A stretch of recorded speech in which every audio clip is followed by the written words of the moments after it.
मोहम्मद जलालुद्दीन अकबर ना हो तो आप सबकी कोई पहचान नहीं।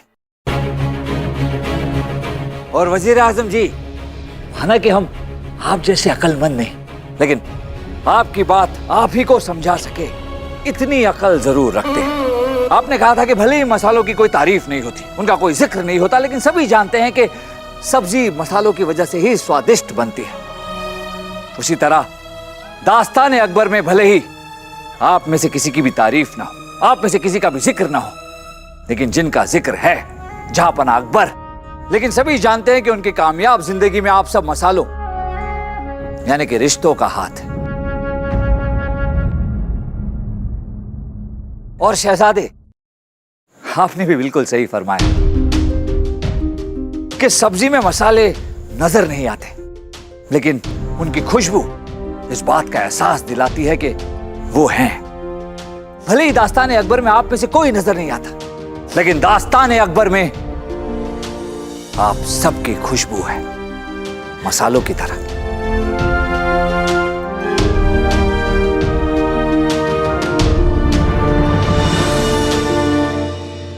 सही कहा आपने बीरबल। महाराज, हमारी तरफ देखिए।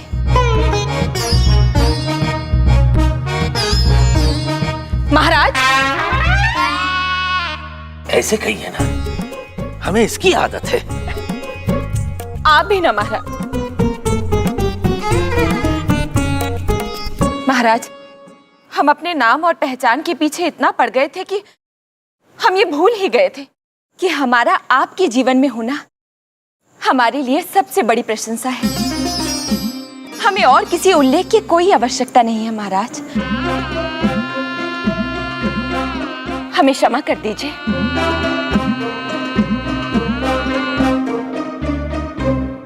जीजा जी, कृपा करके हमें भी क्षमा कर दीजिए।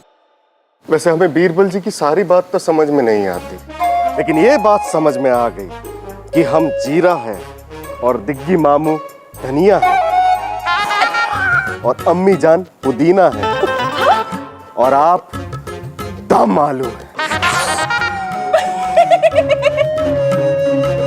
दम आलू। इस बेवकूफ को कैसे पता कि हमें दम आलू पसंद है? क्योंकि महाराज, अगला बादशाह वो है।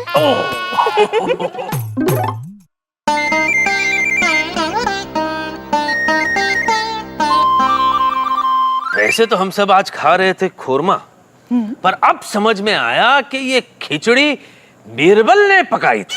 हाँ, सारी की सारी नहीं जा पाई। मतलब वो मसाला किसानों के जो मसालों पर कर कम करने वाली बात थी वो सही थी, पर जो दूसरी शर्त हमने बताई, मसालों की तारीफ और मसालों की आपूर्ति बंद करने वाली, वो हमारी खिचड़ी थी। जो मसाला किसानों के प्रतिनिधि से बात करने के बाद हमारे दिमाग में आई, मसाला सुन के। क्या? तो इसका अर्थ ये है कि जानबूझ के हमें बिना मसालों वाला ईरानी कोरमा खिलाया गया, और वो भी मसाला सूंघ के।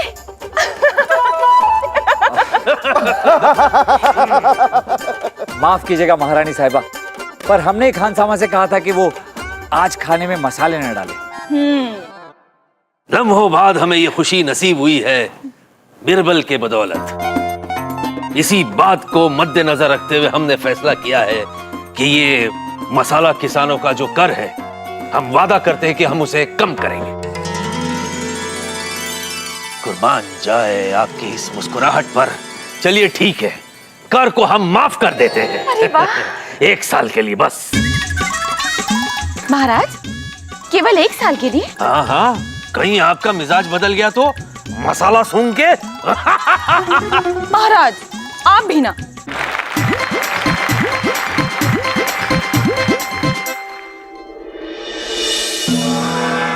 आज हम सब यहाँ दास्तान अकबर की लेखकीय पढ़ने के लिए उपस्थित हैं। एक लेखक अपनी रचना से पहले चंद पंक्तियां अपने पाठकों के लिए लिखता है, जिसमें उस लेखक के सारे जज्बात और उसकी रचना का निचोड़ होता है। ऐसे ही चंद पंक्तियां हमारे जापना मोहम्मद जलालुद्दीन अकबर ने इस किताब में लिखवाई। हम आप सब के लिए वो पंक्तियां पढ़ते हैं। जंग के मैदान में एक योद्धा की ताकत उसके जोश जुनून के अलावा उसकी ढाल, उसकी तलवार और उसके मुल्क का वो लहराता झंडा, वो परचम होता है जिसकी आन बान और शान के लिए वो मौत से भी दो हाथ करने की हिम्मत रखता है। मगर एक योद्धा के लिए उसकी असली ढाल उसकी मां की दुआ, उसकी बीवी या प्रेमिका की वो मोहब्बत होती है जो उसे हर मुसीबत से बचाती है।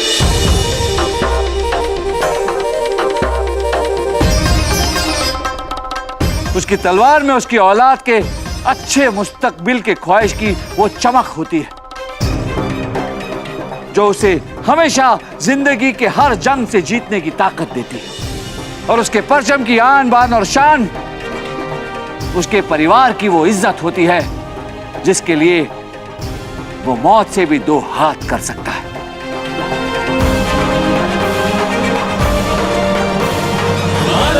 सुभान अल्लाह। हम बादशाह हिंदुस्तान मोहम्मद जलालुद्दीन अकबर ने बस एक योद्धा बनकर नहीं बल्कि एक दोस्त, एक शौहर, एक प्रेमी, एक बाप होने के साथ साथ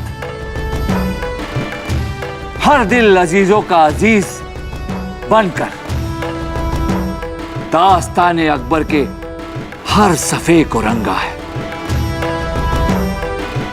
और ये रंग है हमारे परिवार, हमारे अजीज, हमारी प्रजा और हमारे मुलाजिमों की मोहब्बत का, जिसके दम पर आज ये मोहम्मद जलालुद्दीन अकबर दास्तान अकबर लिखने के काबिल बना।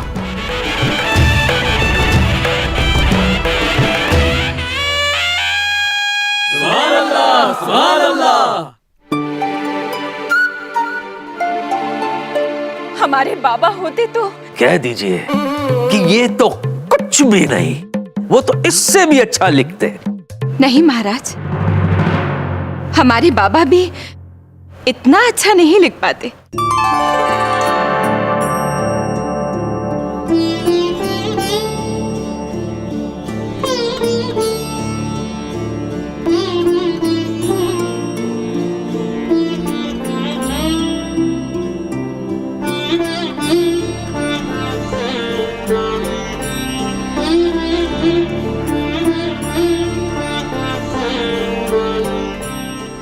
तभी तो सब कहते हैं चांद में दाग हो सकता है, लेकिन महारानी के महाराज की दास्ताने अकबर में नहीं।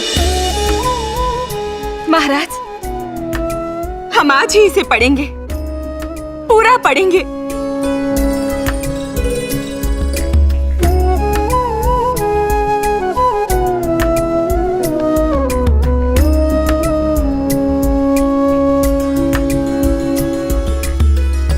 बिरबल।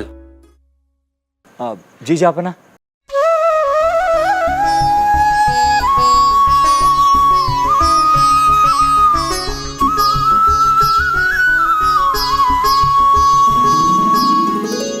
बिरबल, क्या माजरा है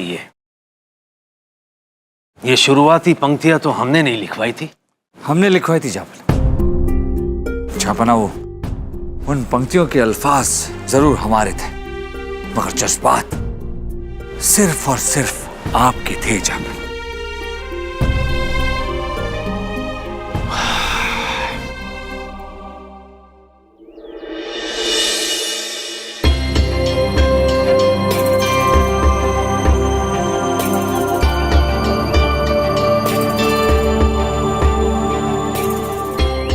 इस बार काफी अच्छी बारिश हुई है, जंगल में जड़ी बूटियां भरे पड़े हैं। हाँ, और बाजार जड़ी बूटियों से खाली पड़ा है और भाव भी अच्छा चल रहा है। इसलिए इस बार हम जंगल के उस हिस्से में जाएंगे जहां पर मूल्यवान जड़ी बूटियों की भरमार है। क्यों बिरजू? हाँ बोला भैया। तो फिर चलें? चलो चले। हाँ चलो।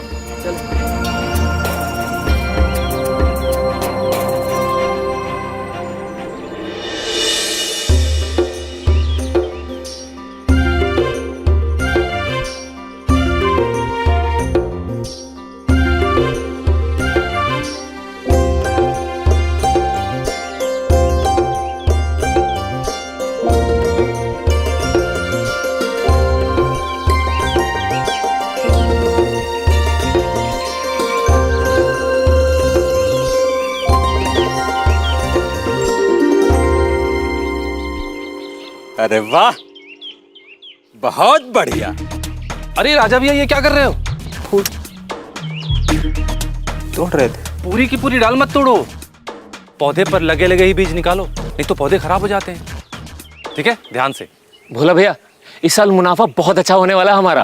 अब मैं अपने बेटे की शादी धूमधाम से कर पाऊंगा। गोपाल भैया, हमको जरूर बुलाना शादी में, है? चलो चलते हैं। चल।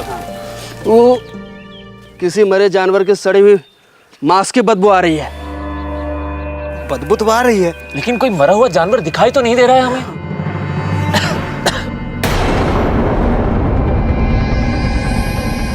अरे वो धुआं कहाँ से आ रहा है?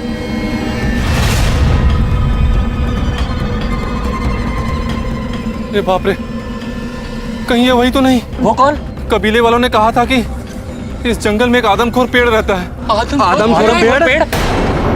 हाँ, उसके आने के पहले ऐसे ही मरे हुए जानवर की आवाज आती है और ऐसे ही धुआं दिखाई देता है। भोला, ये बात तुमने हमें पहले क्यों नहीं बताई? मुझे खुद ही विश्वास नहीं था, तो तुम्हें क्यों डराता? अरे तो अब क्या करें?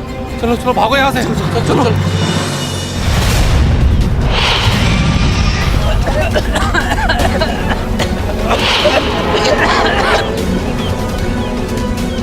अरे भोला भैया, ये हमको आप कहाँ ले आए?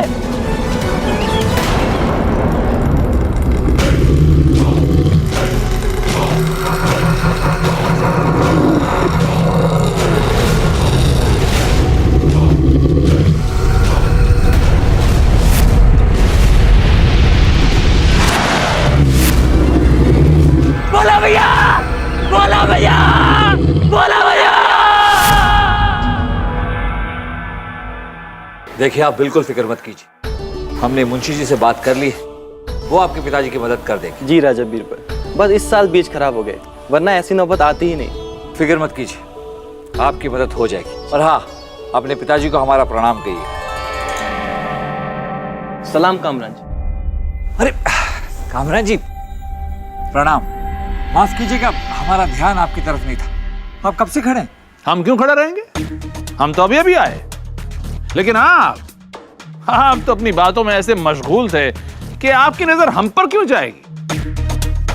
कामराज जी, अगर आपका ध्यान, आपकी नजर हमारी तरफ थी तो आप ही आकर सलाम दुआ कर लेते। अच्छा, पुराने जमाने से यही उसूल है कि पहले छोटे बड़ों को सजदा करते हैं।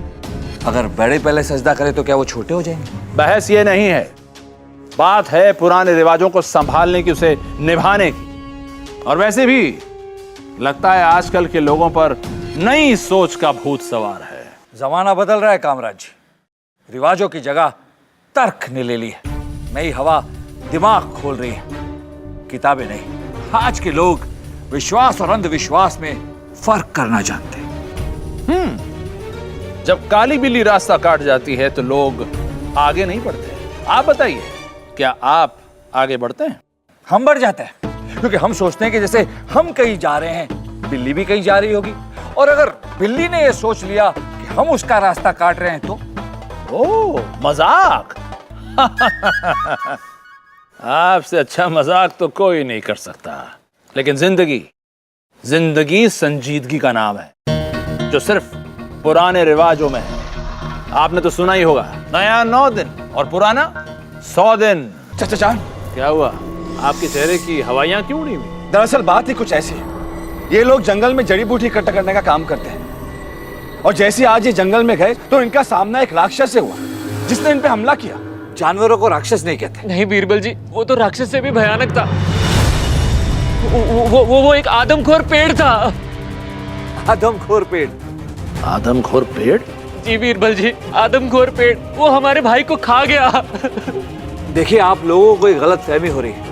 हो सकता है कि किसी जंगली जानवर ने आपके भाई पर हमला किया और आप लोग को ऐसा लगा हो कि कोई आदमखोर पेड़। बीरबल जी, वो एक आदमखोर पेड़ था, उसने हम सब पर हमला किया।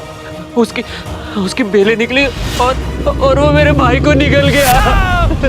आदमखोर पेड़ ने आप सब पर जंगल में हमला किया, लेकिन आप सबके कपड़े तो बिल्कुल साफ सुथरे हैं, ना कोई दाग है ना कोई निशान। क्यों?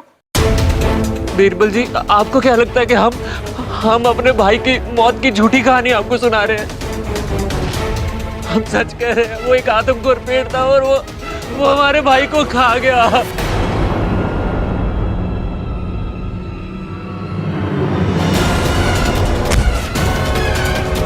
अरे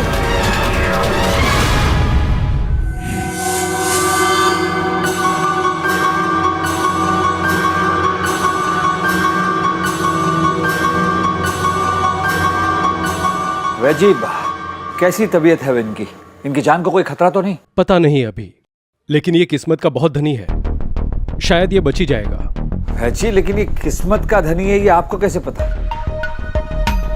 वैद होने के साथ साथ आप ज्योतिष भी तो नहीं?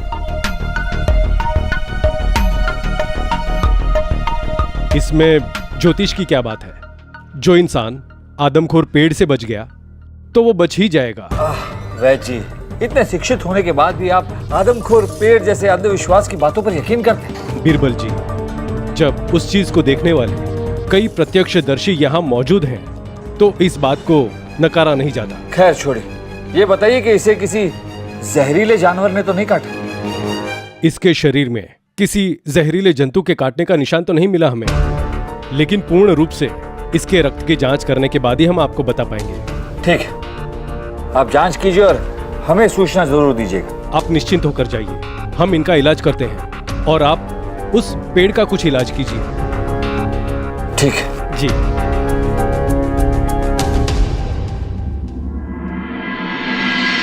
महाराज, पूरे जंगल में मरे हुए जानवरों की बदबू फैल गई थी। हम सब बहुत डरे हुए। हम लोग वहां से निकलने की सोच ही रहे थे कि इतने में हमने उस आदमखोर पेड़ को आते हुए देखा और मेरा भाई भोला। आदमखोर पेड़? अभी कौन सी नई मुसीबत आ गई? मुसीबत नहीं, वहम है जापना। नहीं, जहां बना हमने सच में उस पेड़ को देखा था। बिरजू जी, वहम की खासियत यही होती है कि वो हमेशा सच लगता है। चाचा जान, आपका क्या कहना है इस बारे में? पुराने दस्तावेज में आदमखोर पेड़ के बारे में हमने सुना है। ये पेड़ इंसानों का खून चूस लेता है और मीलों तक सफर भी कर सकता है। हो सकता है कि अब ये पेड़ हमारे मुल्क में आ गया हो। जलाल, हमारे ख्याल से बिरजू की बात को सच मानकर ही हमें इस मुद्दे पर गौर करना चाहिए। बिल्कुल सही कहा आपने चाचा जान, और जहांपना हम भी चाचा जान की इस बात से सहमत हैं। जहांपना, आप उस राक्षस को मार दीजिए, काट दीजिए उस पेड़ को, तभी मेरे भाई की आत्मा को शांति मिलेगी। बिरजू, आप फिक्र मत कीजिए, आपके भाई के साथ इंसाफ होगा। हम खुद जंगल जाएंगे और उस आदमखोर पेड़ को हम खुद खत्म करके आएंगे। नहीं जापना, हमें पहले इस बात की ठीक से तहकीकात करनी होगी। अगर आप खुद जंगल चले गए तो इस अफवाह को और बढ़ावा मिलेगा। नहीं मिलेगा, क्योंकि वो सिर्फ आप हैं जो इसे अफवाह समझते हैं। जलाल, अगर सच को दबाया गया तो इंसाफ मिलने में और देर भी हो सकती है।